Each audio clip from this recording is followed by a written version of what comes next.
Known for his straight-edge lifestyle and iconoclastic personality, Phil Brooks took a long but steady road to stardom as wrestler CM Punk, rising from the ranks of TNA and Ring of Honor before being signed by the WWE. Although he faced a questionable future in the land of giants, he won over fans, holding the WWE Championship for an impressive 434 days, the sixth longest reign in WWE history.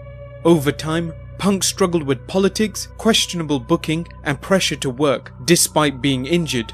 In late January 2014, Punk walked out on the WWE, beginning a very personal war between himself and the promotion. The story of CM Punk would become an example of the WWE's willingness to disregard its fans and employees, both out of spite and arrogance in booking. Join us as Behind the Titantron examines CM Punk vs the WWE.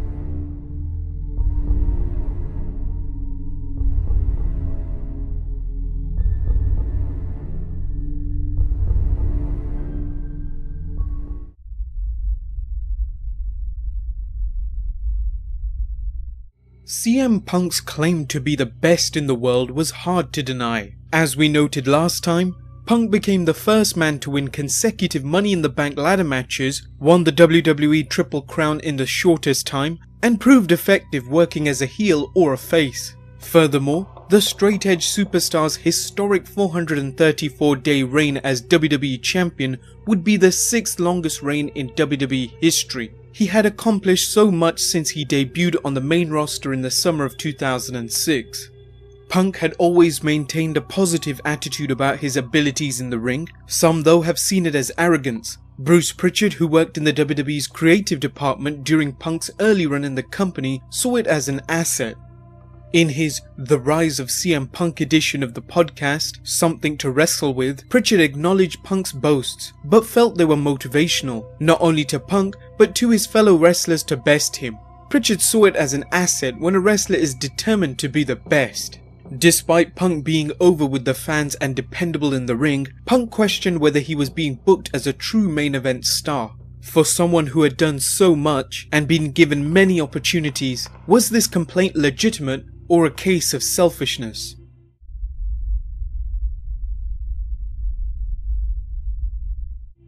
While things exploded between Punk and the WWE in January 2014, Punk's problems with the company date further back. In 2011, Punk reportedly was close to leaving the company. In a 2011 interview, he revealed, "The last 12 months, I was leaving. I was out the door. I wasn't quitting. My contract was up and I was like, you know what, my contract's up, I've fulfilled my obligations to you. You have fulfilled your obligations to me and you let me slip through your fingers." Punk ultimately chose to stay with the company, arguing he wanted to change it from the inside. "I couldn't change this place from my couch, so I re-signed and I'm trying to change it." Punk decided to stay, but in hindsight, was it the right choice? 2011's Summer of Punk saw the Second City Saints' momentum reaching a seemingly unstoppable level. That is until Triple H inserted himself into Punk's storyline, wrestling and defeating Punk at Night of Champions. The program with Hunter was seen by some, including Punk, as a move that served no storyline purpose and only hurt Punk's momentum. The incident would stick with Punk, with him reportedly telling Helmsley, "I seriously resent you for not putting me over 3 years ago when you should have." In 2015, Triple H appeared on the Stone Cold Steve Austin podcast and discussed the brief program with Punk. "I've never had a beef with him. I never have. We worked together. When he first did the thing where he walked out, dropped the pipe bomb, and we did this storyline and the match was brought in, it was done for the right reasons. I think it was done to get us into him and get him more over. But the decisions that were made were Vince's and were made to help him. And then they didn't work out for whatever reasons. He held a grudge on that." Punk's dissatisfaction with the WWE was building, incident by incident. Punk would eventually question the WWE's booking of him in the big picture, particularly as WWE Champion. Looking at the WWE's 2012 pay-per-view schedule, it's clear Punk was often out of the main event, including his reign as WWE Champion. Consider the following 2012 pay-per-view lineups. The Elimination Chamber saw a main event of John Cena vs Kane. WrestleMania's main event was Cena vs The Rock. Extreme Rules featured John Cena vs Brock Lesnar. Over the Limit was headlined by the questionable main event of John Cena vs Raw General Manager John Laurinaitis. No Way Out ended with John Cena vs The Big Show. It would not be until September's Night of Champions that CM Punk was in the main event, and this was against John Cena. From there, Punk main evented pay-per-views, but it's arguable that this was done to set up his Royal Rumble bout against The Rock. Punk lost the WWE Championship and would not headline WrestleMania in 2013, once again failing to reach the brass ring that eluded his WWE career. When examining Punk's complaint about his booking, his face and heel turns must be taken into account. Frequent face and heel turns can be problematic, and while Punk did not experience frequent turns like The Big Show, some have been questionable. For example, at the 1000th episode of Raw, Punk turned heel on The Rock, reportedly at The Rock's request. According to Punk, McMahon told him, "Rock's coming back, and he wants to work a bad guy. You're the champ." Punk claims McMahon said that he would owe him one afterward. If Punk's story is true, McMahon's promise was the wrestling equivalent of the check is in the mail. The situation between Punk and Vince McMahon is by no means unique. Bret the Hitman Hart would repeatedly be put in the spotlight only to be asked to put someone over as Vince McMahon looked for his next big star, ignoring the big star in front of him. It can be argued McMahon treated Punk as a secondary star, despite Punk being over with the fans. Another problem co-founding Punk was wrestling with nagging injuries. Wrestling while hurt is part of the job in professional wrestling, particularly when wrestlers are concerned about keeping their spot. As we detailed in our last episode, Punk wrestled after a skull fracture, defying doctors' orders. However, by 2012, Punk was a main event star, and while working hurt was to be expected, he also had to consider his ability to perform in the long run. After surgery to repair a torn meniscus, Punk returned to wrestling less than a month later. According to Punk, the WWE took no steps to ease his transition from recovery to wrestling, booking him into a TLC match against Ryback. I was like, that's in 2.5, 3 weeks. He's like, yep, your prognosis for your surgery is 4 to 6 weeks.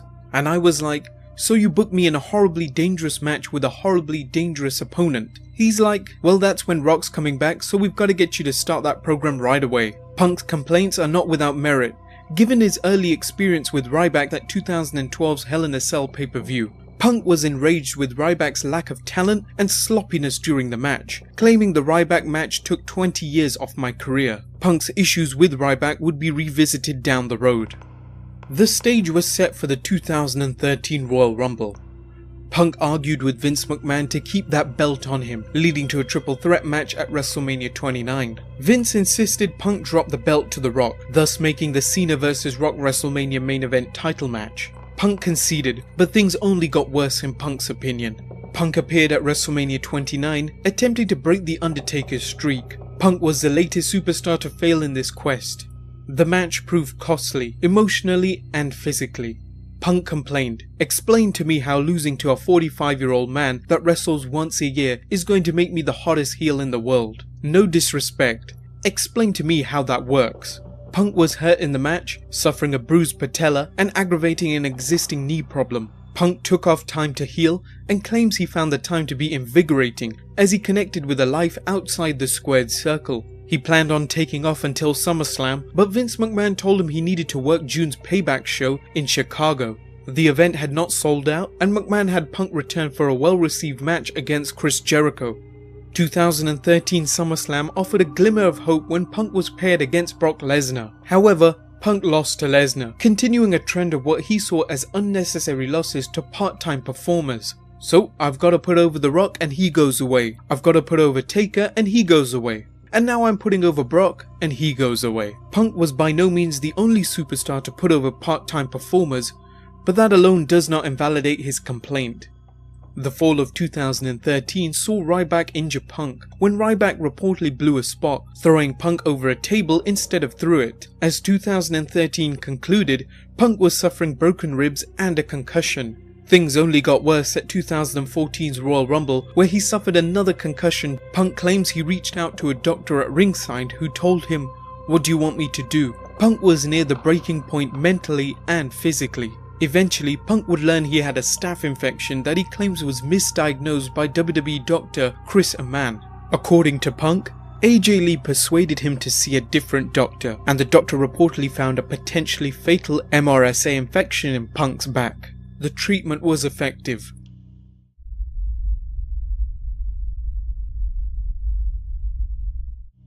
Working injured, receiving questionable medical care, poorly booked, and once again left out of WrestleMania's main event, Punk walked out on the WWE, no-showing the 27th January 2014 Raw. Punk recalls telling Triple H and Vince McMahon, "You have shackled me, you have creatively stifled me, you have made this a very toxic environment. I no longer want to be here." CM Punk and the WWE were on the brink of war. Punk was not the first superstar to walk out on the company, so there was hope there could be reconciliation. Vince McMahon initially seemed optimistic, publicly stating he felt CM Punk was on a sabbatical. If so, Punk has been on a sabbatical from the WWE for 3.5 years. Triple H reportedly texted Punk in June 2013, only for Punk to reply, "Send me my royalties that I have been asking about for 2 months. That is reasonable, and then I will talk to you when I get back from my honeymoon." Instead, Punk received his termination notice the day of his wedding to AJ Lee. In July, Punk vowed he was never returning to the ring. Vince McMahon would later apologize, claiming the timing of the notice was purely coincidental. By July 2014, it was clear Punk was gone for the duration. WWE.com moved the CM Punk profile to the alumni section, confirming what fans suspected. That didn't stop the WWE from milking the CM Punk cash cow. The WWE Network released a Best in the World feature on CM Punk in July, followed by the announcement that WWE 2K15 would feature a storyline featuring the Cena vs Punk rivalry. Punk enlisted his lawyers, eventually receiving an out-of-court settlement for the royalties from the video game and royalties owed for other projects.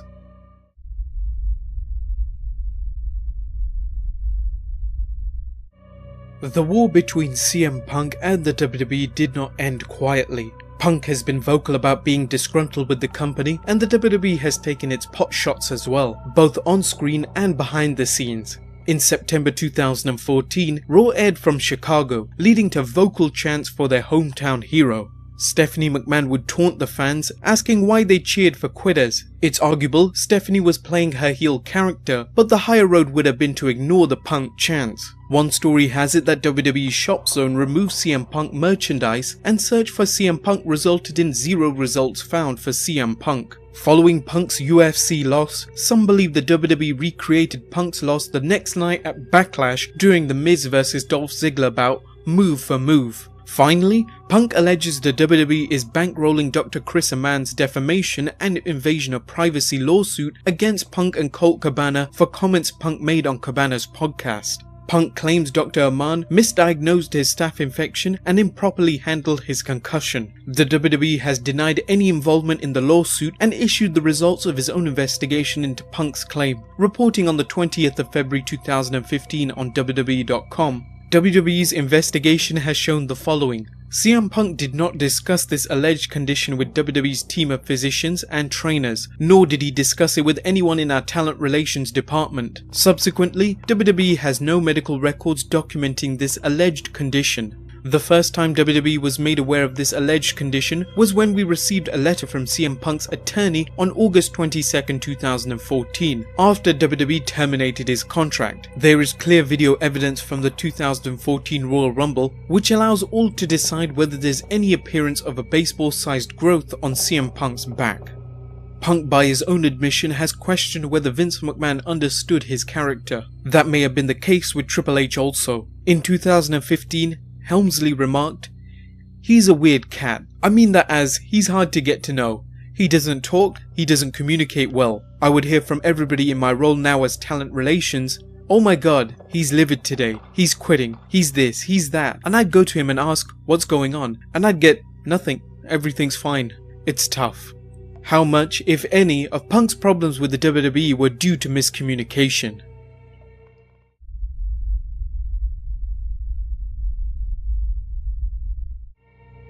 Wrestling fans have heard the cliche, never say never, and we are sure that Punk's return to the ring would be one of the biggest events in wrestling, regardless of where he worked. His name recognition and in-ring reputation keeps him in demand. Recently, wrestling promotion 5 Star Wrestling's creator Daniel Hinkle stated, "We want to offer CM Punk $1 million to come and join the 5 Star Wrestling tour starting June 10th. It's a genuine offer. We'd love to hear back from him from the man himself. We want to do this with him." Punk did not take the offer, but similar offers can be expected. The WWE would have to make major concessions for Punk to return to the company he has distanced himself from. As time has shown, there are no such things as burnt bridges in the WWE when it comes to making money. If the WWE can make enough money off CM Punk to justify meeting his demands, and assuming Punk desires to return, expect it to see it happen.